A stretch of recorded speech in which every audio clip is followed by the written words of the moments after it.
Can you believe that an average group of citizens aged 70 years successfully completed one of the most daring robberies in London's history?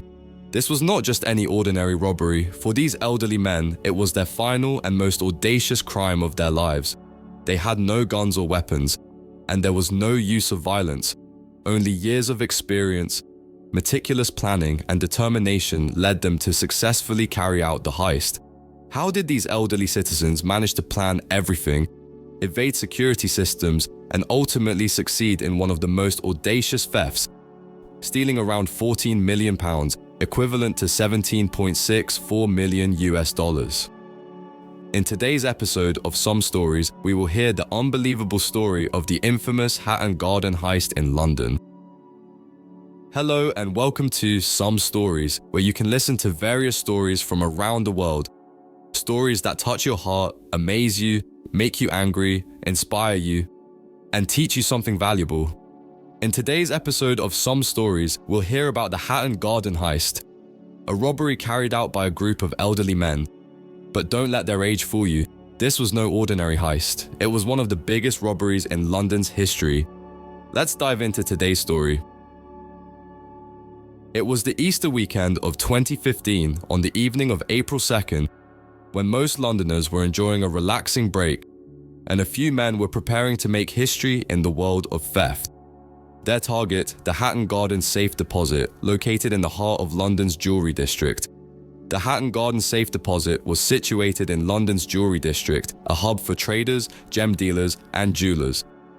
This safety deposit vault was considered extremely secure, with strong concrete walls and advanced alarm systems. The criminals involved were experienced, having accumulated decades of knowledge. This was no ordinary bank robbery. The mastermind behind this heist was 76-year-old Brian Reeder, who was no stranger to major criminal events, having been involved in various illegal activities since the 1980s. But despite his old age, he had one final job left, one that would secure him a permanent place in criminal history. The planning for the Hatton Garden heist might have started around 2012. Search history from the gang members' computers showed how to drill instruction YouTube videos. The gang would meet every Friday evening at a local pub, the Castle, to discuss their plan over beers. Their strategy was becoming incredibly careful. They spent years studying the weaknesses in the Hatton Garden Vault's security system and exploited those vulnerabilities. Perhaps most importantly, they discovered an unused, abandoned elevator that helped them reach the outer wall of the vault. On April 2nd, 2015, as the staff at Hatton Garden were locking up for the Easter holiday at around 9 p.m., a highly organized robbery was set into motion. Disguised as workers, 5 elderly men, each carrying bags full of tools, quietly entered the building through the back fire escape. There were no signs of forced entry, and without using any force, they reached the outer part of the vault through the disused elevator. Once at the vault, one member of the group, Basil, disabled the security alarm. Basil was an expert in electronics and the most mysterious member of the elderly gang. He successfully deactivated the alarm, a feat still unexplained to this day. Even more impressively, he managed to turn off the CCTV cameras. Despite their caution, the alarm still sent a signal to a security company located near Scotland Yard just before they deactivated it. At around 12:21 a.m., the alarm notification reached the Scotland Yard security company, but they didn't take any action. The alarm was known to be sensitive, often going off due to insects flying by, so the security company didn't send the police and later apologized for this mistake. Even though the alarm was triggered, no one was immediately alerted. A security guard from Hatton Garden arrived nearly an hour later to check the situation. Hatton Garden's safe deposit had its own strict security policies. Even when the alarm went off, the guard could only check the outer door, which seemed fine, so he left. Meanwhile, the elderly robbers used a drilling machine to make a 6.5-foot hole in the concrete wall outside the vault. But after making the hole, their plan hit a major snag. They had assumed that once they drilled through the concrete wall, they could easily access the safety deposit boxes inside the vault.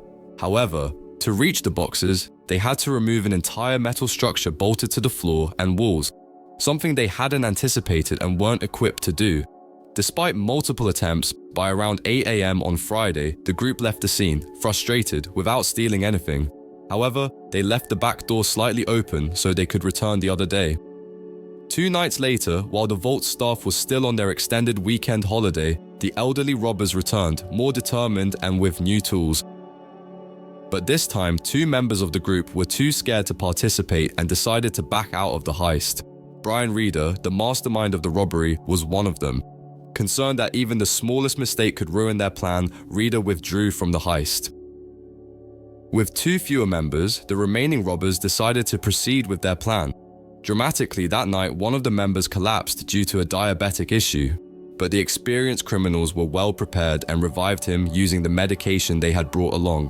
With the help of new tools, they managed to break into the vault, emptying over 70 valuable safety deposit boxes filled with millions of pounds worth of valuable items. Basil and another robber passed the stolen goods through the hole they had drilled in the concrete wall. After stealing 14 million British pounds, equivalent to approximately 17.64 million US dollars, the robbers easily fled with the help of their driver friend. To avoid suspicion, they temporarily hide the stolen goods in garbage bins outside their homes and bury some in the ground at a relative's grave. The gang's plan was to wait a while before dividing the loot so that no one would suspect them. When the staff at Hatton Garden Safe Deposit returned to work after the Easter weekend and opened the vault, they were shocked. The scene revealed dust-covered floors, scattered tools, and broken empty safety deposit boxes. The police had already begun their investigation. Everyone was astonished. Who could have dared to loot one of London's most secure safety deposit vaults? Through CCTV footage from the area around Hatton Garden, the police identified that a group of elderly men had carried out the robbery. The media sensationalized the incident, giving the elderly gang various nicknames like Dad's Army and the Old Blaggers. They were even compared to characters from movies like Ocean's 11 and The Italian Job. Meanwhile, the victims of the vault robbery had their own stories of loss. Many were jewelers and jewelry traders, while others were families who had stored their ancestral heirlooms without insurance. They had become victims of an unfortunate event. But how did the police catch the robbers? Let's discuss that now. No solid evidence was found at the crime scene. The robbers hadn't just disabled the CCTV footage, they had destroyed the computer hard drives, making data recovery impossible.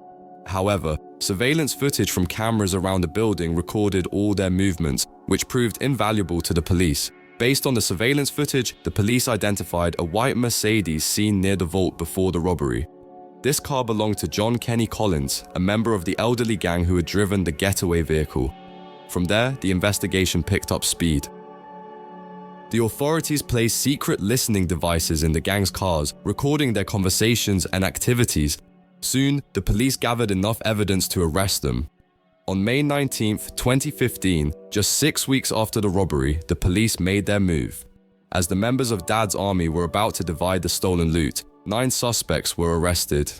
Among them were Brian Reeder, Daniel Jones, Terry Perkins, and John Kenny Collins. Each of them was charged with a conspiracy to commit burglary and was eventually found guilty. However, our electronics expert and key figure, Basil, was still at large, the one who had disabled the CCTV and deactivated the vault alarm. For years, the authorities searched for him. Finally, in March 2018, Basil was caught. His real name was Michael Seed, and he was arrested while trying to manage some of the stolen jewelry. He was one of the last remaining members of the Hatton Garden Heist to be apprehended. Over the years, the story of the Hatton Garden robbery has become almost legendary. It has inspired several films, documentaries, and even a 4-part TV series titled Hatton Garden. The gang's audacity, their age, and the sheer scale of the theft have captured the public's imagination. But beyond the glitz and glamour, there is a serious reality. Many victims lost family heirlooms, uninsured jewelry, and their livelihoods. While some might see the gang as heroes, their actions cause personal loss and pain that will linger for those affected. Today, most of the gang members have either served their sentences or passed away. Brian Reeder, the mastermind, was released from prison in 2019 due to his age and health. Reeder passed away in September 2023 at the age of 84 after battling colon and prostate cancer. Terry Perkins also died in prison at the age of 69. Michael Seed, also known as Basil, is still serving his sentence in jail. To this day, the police have only managed to recover £4.4 million from the elderly robbers. meaning that over £9.5 million, equivalent to almost 11.97 million US dollars, worth of stolen items are still missing. With the death of Mastermind Reader, the likelihood of recovering all the stolen property is slim. The Hatton Garden Heist wasn't just a robbery, it was the final act of individuals who had spent much of their lives in the world of crime. Some still say that if these elderly robbers had committed this heist decades earlier, when CCTV cameras were not as common, they would have succeeded and never been caught. What do you think? Let us know in the comment section below. And one more interesting thing, after this infamous robbery, the Hatton Garden Safe Deposit Vault was donated to the London Museum. The inclusion of the vault in the museum's exhibition serves as a tangible reminder of this event and gives the public a glimpse into one of the most daring robberies in history. Thank you so much for listening to this episode of Some Stories. If you enjoyed the story of the Hatton Garden Heist, don't forget to like, share, and subscribe for more intriguing real-life stories. And if you have any suggestions for future stories, please write them in the comments below. Until we meet again, keep spreading love and keep listening to and sharing some stories.